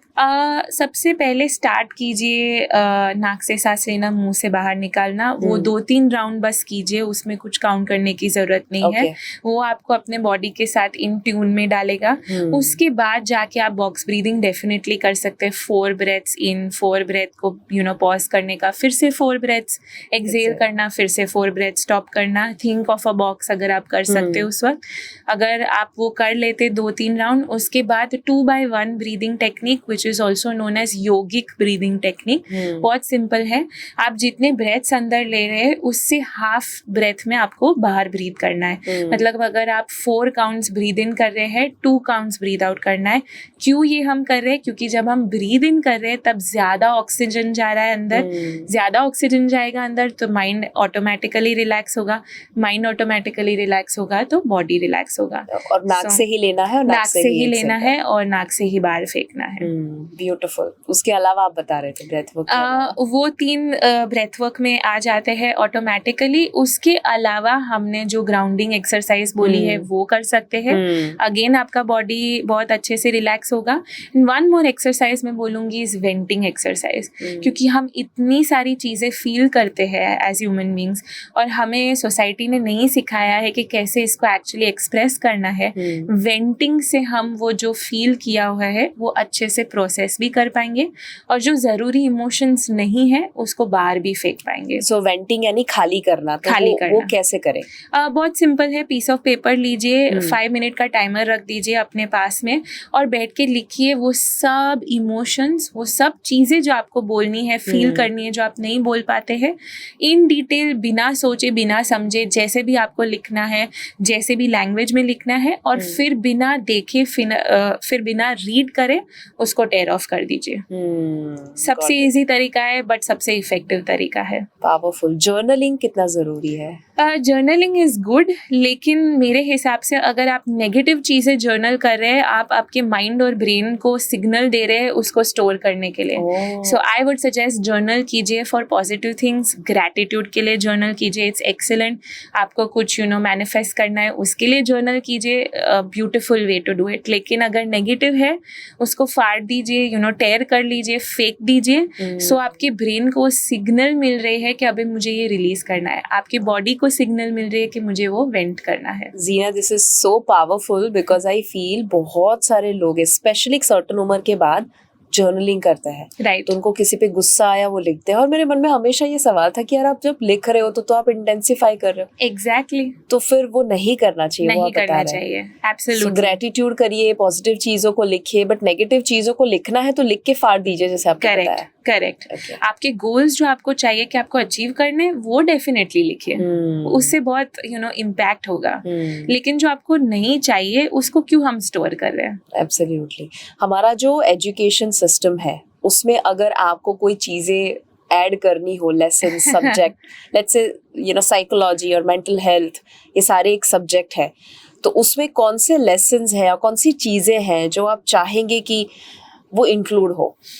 ये तो मैंने इतनी बार सोचा है और इतने सारे मेरे क्लाइंट्स ने भी एक्चुअली मुझे ये क्वेश्चन पूछा है, इसलिए मैंने इतनी बार सोचा है। मेरे हिसाब से हमारी एजुकेशन सिस्टम ऐसे डिज़ाइन होनी चाहिए कि मेंटल हेल्थ के लिए सपोर्ट हमें जब हम बच्चे हैं तभी से मिले। And what I mean by that is, सबसे पहले तो मेंटल हेल्थ के रिलेटेड उतना स्टिग्मा है, उतना डर है, अरे अगर मैं हेल्प लूँगी तो ये सोचेंगे मैं वीक हूँ, ये सोचेंगे मैं पागल हूँ, तो पहले तो वो चेंज करना है। मेंटल हेल्थ उतना इजीली एक्सेसिबल बना दे, जितना हम फिजिकल हेल्थ के इश्यूज़ के लिए डॉक्टर के पास जाते हैं उतना इजीली बना दे। सबसे पहले अगर बच्चे हैं तो बच्चों में मेंटल हेल्थ के रिलेटेड जो अनहेल्दी कंपटीशन है, जो अनहेल्दी एक दूसरे के खिलाफ हम जो पिट करते हैं, वो स्टॉप करके कोहेसिवनेस डेवलप करे। तो एजुकेशन सिस्टम में वो डेफिनेटली इंक्लूड करना चाहिए। खुद के लिए सोच पाए, वो बहुत ज़रूरी है। मेरे हिसाब से हम नहीं सोच पाते हैं बियॉन्ड अ पॉइंट। हम वही सोचते हैं जो हमें ट्रेन किया है सोच करने के लिए। तो इंडिपेंडेंट थिंकिंग अगर हम अपने एजुकेशन सिस्टम में यूज़ कर सकें। एंड मेरे हिसाब से कम्युनिकेशन जो मेंटल हेल्थ के लिए बहुत इम्पॉर्टेंट है। So as a teenager, as बड़े हो रहे, कैसे कम्युनिकेट करना है, कैसे अपने रिलेशंस रख सकते हैं अपने फैमिली के साथ, रोमांटिक पार्टनर के साथ, वो बहुत इम्पॉर्टेंट है। फॉर फीमेल्स, अगर उनकी शादी हो गई है एंड न्यूबॉर्न वो लेके आ रहे हैं, फॉर न्यू मॉम्स, किस तरीके से उनको बिहेव करना है, किस तरीके से उनको एनवायरनमेंट रखना है अपने लिए, और उनके आजू बाजू के लोग को किस टाइप का एनवायरनमेंट डिवेलप करना है, सो दैट एक हेल्दी, मेंटली हेल्दी चाइल्ड आए, वो कर सके हम। And at a later age elderly people के लिए किस टाइप का कम्युनिटी लिविंग डिवेलप कर सके, ताकि उनको मेंटल हेल्थ इश्यूज ना हो।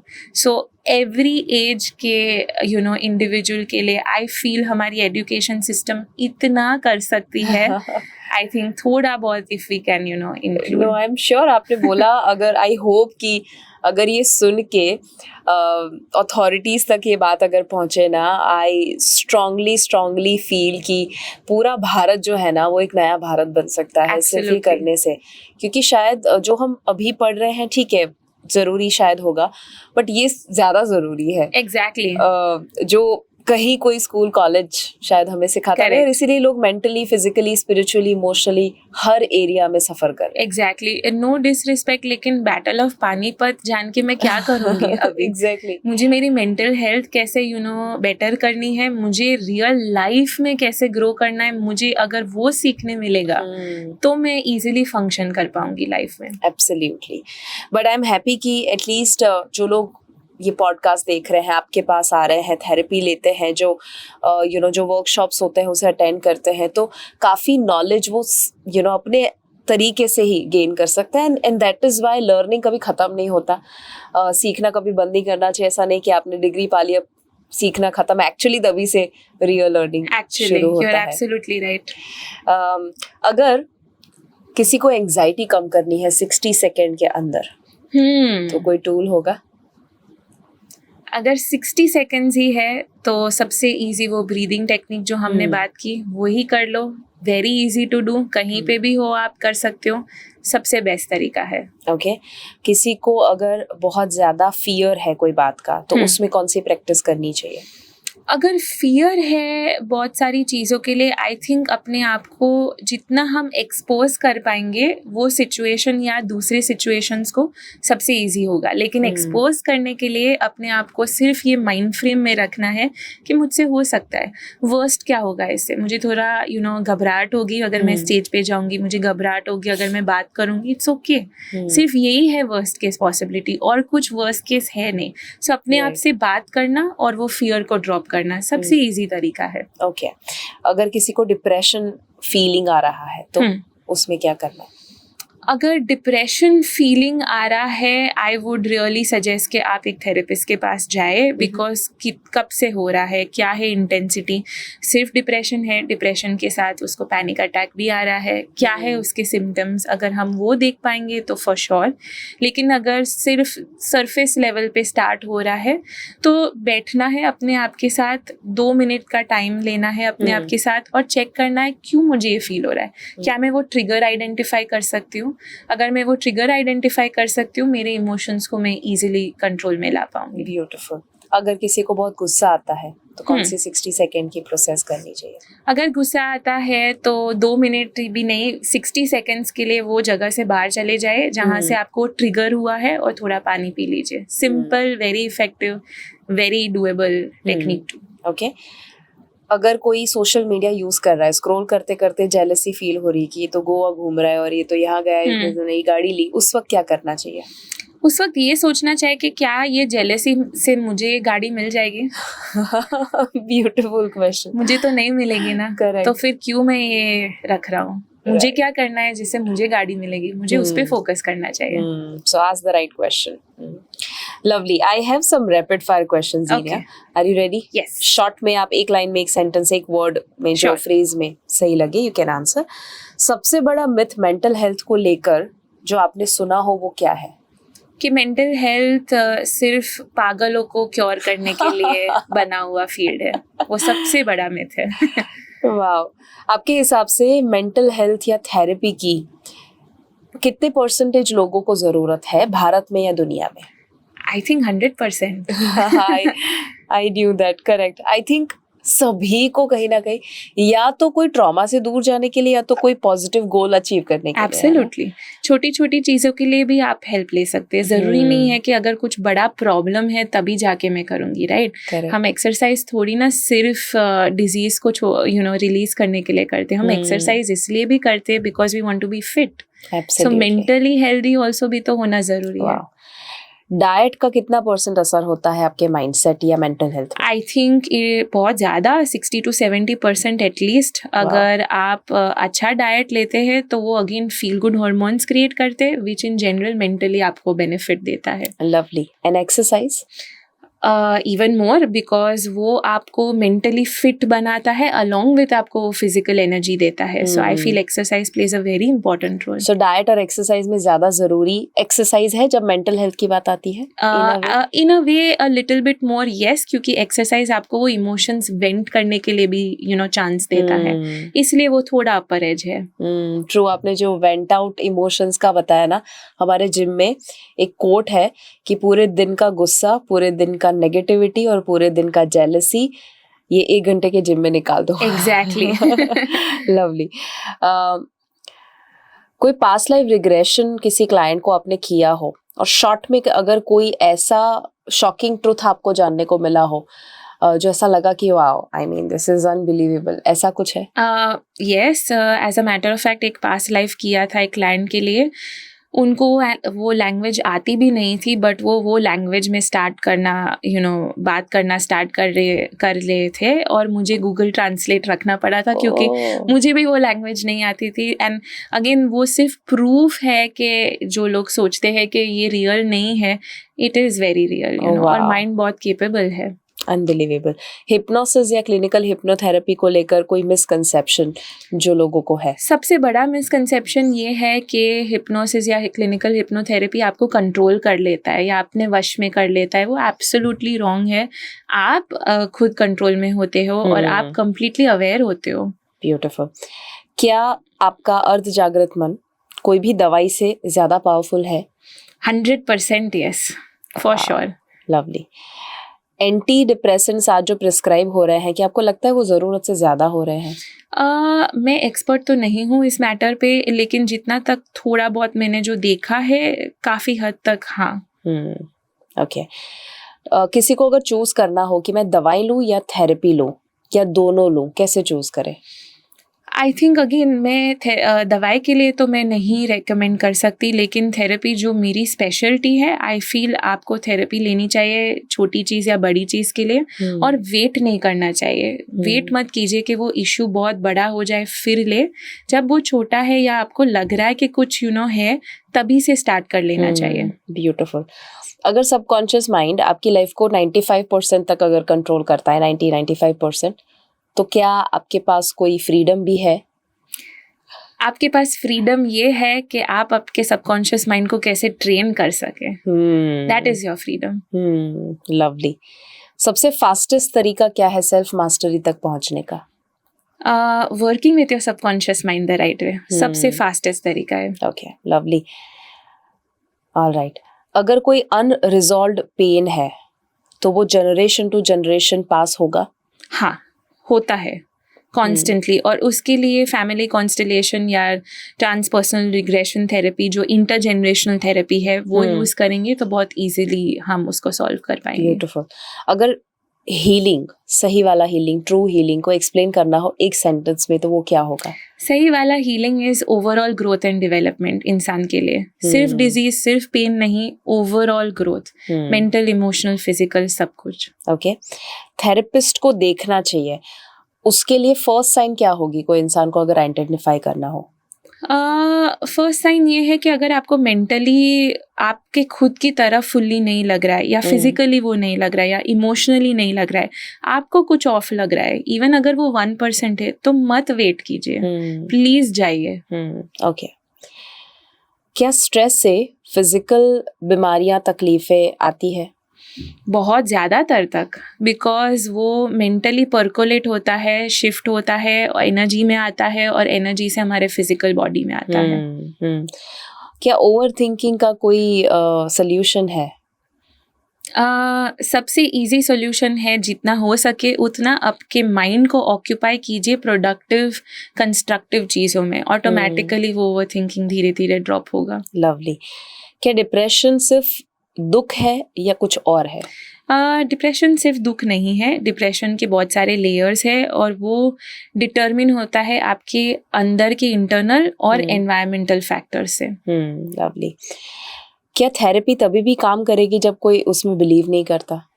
हाँ, ज़्यादा फास्ट काम करेगी अगर आप बिलीव करेंगे तो, लेकिन डेफिनेटली काम करेगी अगर आप बिलीव नहीं करेंगे तो भी। ओके। पास्ट लाइफ रिग्रेशन क्या सिर्फ एक इमेजिनेशन भी हो सकता है? हो सकता है, अगेन अगर आपको वो सोचना हो तो हो सकता है, लेकिन अगर वो आपको रिजल्ट दे रहा है तो क्या ही फर्क पड़ता है। ओके। कौन सी एक हैबिट है जो सबको बेटर मेंटल हेल्थ के लिए करनी चाहिए? I think attitude of gratitude. अगर हम ग्रैटिट्यूड प्रैक्टिस कर सकते हैं, बेटर मेंटल हेल्थ ऑटोमेटिकली हो जाएगा, क्योंकि हम वो हायर फ्रीक्वेंसी पे ऑपरेट करना स्टार्ट करते हैं। I agree completely. अगर कोई टॉक्सिक पैटर्न रिपीट हो रही है रिलेशनशिप में, उसको कैसे रिजॉल्व करें? आपकी लिमिटिंग बिलीफ जो है वो पैटर्न के रिलेटेड, हम अगर उसको क्रैक कर लेंगे, ब्रेक कर लेंगे, ऑटोमेटिकली पैटर्न स्टॉप हो जाएगी। क्या जितने भी एडल्ट प्रॉब्लम्स है उसका रूट कॉज हमेशा चाइल्डहुड ट्रॉमा ही होता है? 95% टाइम्स यस। ओके। अगर कोई पास्ट के बारे में बात नहीं करना चाहता तो क्या संभव है कि वो हील हो सके? अगर सही में आंसर चाहिए तो नहीं, काफ़ी डिफ़िकल्ट हो जाता है, क्योंकि हर एक चीज़ पास्ट में ही जाती है, क्योंकि आपका माइंड उस तरीके से डेवलप हुआ है। So mostly no. Lovely. Panic attacks कितने डेंजरस है? बहुत ज़्यादा डेंजरस है, and that brings me to the same topic. अगर आपको लग रहा है कि कुछ ऑफ है, वेट मत कीजिए। करेक्ट। रोल प्ले या ड्रामा थेरेपी जो है वो क्या कोई ट्रॉमा या इनर चाइल्ड को रिलीज करने में हेल्प करता है? बहुत ज़्यादा तौर पर, क्योंकि हम सब इमोशंस फील करते हैं जो एनर्जेटिकली और फिजिकली स्टोर होते हैं। जब हम रोल प्ले या ड्रामा थेरेपी यूज़ करते हैं वो फिजिकली हमें वेंट करने के लिए हेल्प करता है। सो बहुत ज़्यादा तौर पर इफ़ेक्टिव है। तो फिर जो एक्टर्स होते हैं जो स्पेसिफिक नेगेटिव रोल प्ले करते हैं, क्या उससे उनकी पर्सनल लाइफ में असर होता है? हो सकता है, बट अगर आपने देखा होगा शाहरुख खान ने भी एक इंटरव्यू में बोला था कि after a very bad heavy negative character का पोर्ट्रेयल करके उन्होंने टाइम लिया था डिटॉक्स करने के लिए, डिसकनेक्ट करने के लिए, डिसएंगेज करने के लिए। सो अगर आप इमोशनली डिसकनेक्ट कर सकते हैं तो फॉर श्योर वो परकोलेट नहीं होगा। I think same Kabir Singh movie जब किया था शाहिद कपूर ने भी ये बोला था। हाँ, एग्जैक्टली वो घर पे जाके वो जो 2 घंटे शावर लेते थे हर रोज, वो वेंटिंग होता था उनका। Correct, important. सबसे सिंपलेस्ट तरीका क्या है in a moment positive feel करने का? सबसे सिंपलेस्ट तरीका ये है कि वो देखना कि आपके पास ऑलरेडी क्या है। सो लैक से मेरे पास क्या है उस पे फोकस करना। लवली। कोई एक चीज जो आप खुद करते हैं आपकी खुद की मेंटल हेल्थ के लिए? मैं बहुत सारी चीज़ें करती हूँ but definitely everyday regular exercise for sure, I don't skip that. Meditation every weekend for sure, and most importantly मैं खुद की थेरेपी के लिए भी जाती हूँ जब ज़रूरी होता है। And I feel every therapist should do that, because तभी तो आपका भी वेंटिंग होगा ना। क्योंकि आप इतने सारे लोगों को सुनते हैं तो कहीं ना कहीं आपको भी एब्सोल्युटली जरूरत है, एक बहुत जरूरी है कि हम भी वो रिलीज करें। So true, lovely. कुछ ट्रू एंड फॉल्स क्वेश्चंस हैं। ओके। थेरेपी सिर्फ मेंटल इश्यूज सीरियस किसी को है जैसे डिप्रेशन तो ही उनको लेना चाहिए? फॉल्स। ये हमने कवर किया। थेरेपी अगर आप एक बार लेते हो तो एडिक्टेड हो जाते हो? फॉल्स। हिप्नोथेरेपी से आपकी यादें गायब हो सकती है? False. Okay. Past life regression सिर्फ एक गाइडेड इमेजिनेशन है? फॉल्स। अच्छा, सारा फॉल्स। ड्रामा थेरेपी बच्चों पे बेटर काम करता है एडल्ट के कंपैरिजन में? फॉल्स। फॉल्स। अच्छा, आप जब थेरेपिस्ट से बात करते हो उतना असर दोस्त से बात करने पे नहीं आने वाला? ट्रू, क्योंकि थेरेपिस्ट बहुत नॉन जजमेंटल और थर्ड पर्सन है। वो ट्रेंड है। इट्स लाइक आप दोस्त के पास थोड़ी ना ऑपरेशन कराने के लिए जाओगे। ट्रू। ओके। जो अनएक्सप्रेस्ड इमोशंस है जो आपने दबाए हुए हैं वो आपको फिजिकली बीमार कर सकता है? True. Okay. Mental health problems जो है वो यंगर जनरेशन में आज ज्यादा देखने को मिलती है? ये फॉल्स उस तरीके से है कि पहले भी प्रॉब्लम्स थे, इट्स जस्ट के अवेयरनेस अभी बढ़ी हुई है। ओके। हीलिंग जो है वो बहुत गुना बढ़ जाता है जब आप प्रोसेस में बिलीव करते हो? ट्रू। एक बुरी चाइल्डहुड मेमोरी आपकी पूरी लाइफ खराब कर सकता है? False till an extent. एक मेमोरी नहीं खराब कर सकता है लेकिन उसका इम्पैक्ट डेफिनेटली बहुत ज्यादातर आ सकता है। ब्रेन का वायरिंग इजीली चेंज हो सकता है अगर आप खुद घर पे कुछ प्रैक्टिसेस करें? Absolutely true. ओके। वो प्रैक्टिसेस क्या क्या होगी अगर शॉर्ट में वापस से रिवाइज करके? मेडिटेशन, वेंटिंग, ग्राउंडिंग, ब्रीदिंग, कम्युनिकेटिंग हार्मोनियसली। अगर हम ये सब कर लेंगे automatically wiring will change. Lovely. Smoking से ज्यादा डेंजरस स्ट्रेस है? यस। ओके। सभी को कभी ना कभी तो थेरेपी कोई ना कोई समय पे लेनी ही पड़ेगी? लेनी पड़ेगी नहीं, लेकिन अगर लेंगे तो बेनिफिट होता है। Okay, got it. आप अगर रूट कॉज को आइडेंटिफाई नहीं भी करते हो तो भी हील हो सकते हो? False. I feel root cause identify करना बहुत जरूरी है। It's like a tree. आप ट्री ब्रांच को काटते रहोगे या हम रूट्स में जाएंगे? ट्रू। अगर कोई सबसे बड़ा थ्रेट है मेंटल हेल्थ के लिए तो वो है social media? One of the biggest threats है फॉर श्योर। सबसे बड़ा थ्रेट तो मैं नहीं बोलूंगी लेकिन one of the biggest threats जरूरी। कोई सबसे बड़ा थ्रेट है? सबसे बड़ा थ्रेट तो आपका माइंड है। लवली। जो कृष्ण ने कहा था भगवत गीता में, सबसे बड़ा दुश्मन और सबसे बड़ा दोस्त आपका माइंड है। सबसे बड़ा थ्रेट और सबसे बड़ा ब्लेसिंग। ट्रू। हाँ, this is very important sentence. सभी डिजर्व नहीं करते हैं हील होना? फॉल्स। सभी डिजर्व करते हैं हील होना। इररिस्पेक्टिव आप कहाँ से हो, क्या हो रहा है, क्यों हो रहा है, सब डिजर्व करते। क्यों नहीं? हम सब ह्यूमन बींग्स हैं। So true, because I think आप भी कुछ लोगों को मिलते होंगे जिनको ऐसा लगता है कि मेरे तो नसीब में ये है, मैंने कुछ कर्मा बुरा किया है तो मुझे सहन तो करना ही पड़ेगा। सो यू सेइंग कि वो गलत है। एब्सोल्युटली, क्योंकि आपको ये अवेयरनेस है वही इटसेल्फ इनफ है। और कितना सहन करना है, राइट? अवेयरनेस से ही तो शिफ्ट होता है। Wow, lovely, beautiful. I think Zeenia, मुझे ऐसा लग रहा है मैं और आपको सवाल पूछूं और हम बातें करें और हम डिस्कस करें।